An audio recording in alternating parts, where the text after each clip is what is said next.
কি মন খারাপ? একটা ছোট্ট গল্প বলি মন ভালো হয়ে যাবে। প্রচন্ড ঝড় হচ্ছে, মাঝ সমুদ্রে জাহাজ চূর্ণ বিচূর্ণ, সবাই মারা গেল। তো একজন মানুষ ভাগ্যক্রমে ভাসতে ভাসতে একটা দ্বীপে চলে আসলো। আসার পর প্রথম দিকে তার মন যথেষ্ট খারাপ। প্রতিদিন সৃষ্টিকর্তার কাছে প্রার্থনা করত, আল্লাহ কোনো একটা জাহাজ মিলিয়ে দাও, আমি যেন বাসায় যেতে পারি। দিন যায়, 2 দিন যায়, মাস যায়, কেউ আসে না হেল্প করতে। এক সময় সে নিজেই কিছু কাঠ ঘর জোগাড় করে, একটা ঘর বানালো এবং থাকতে শুরু করলো। কিছুদিন পর একদিন তার বাসায় আগুন জ্বলে গিয়েছে এবং পুড়ে ছাই। সে সৃষ্টিকর্তাকে বলল, আমার একটাই ঘর ছিল, তুমি এটাও কেড়ে নিলে। এভাবে সে সৃষ্টিকর্তার উপরে বিলাপ করতে থাকলো। নিজেকে শেষ করার জন্য সমুদ্রের দিকে পা বাড়ালো।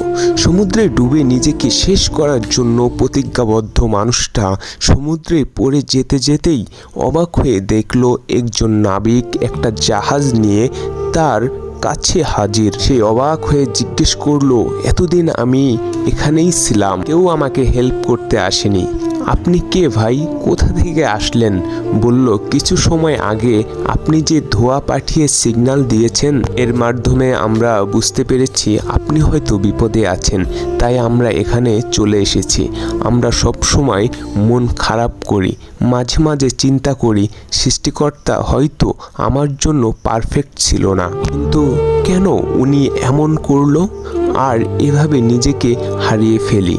প্রেম করতে থাকি আমরা, ভাগ্যটা হবে সবচেয়ে খারাপ। কিন্তু না, এটা উচিত না।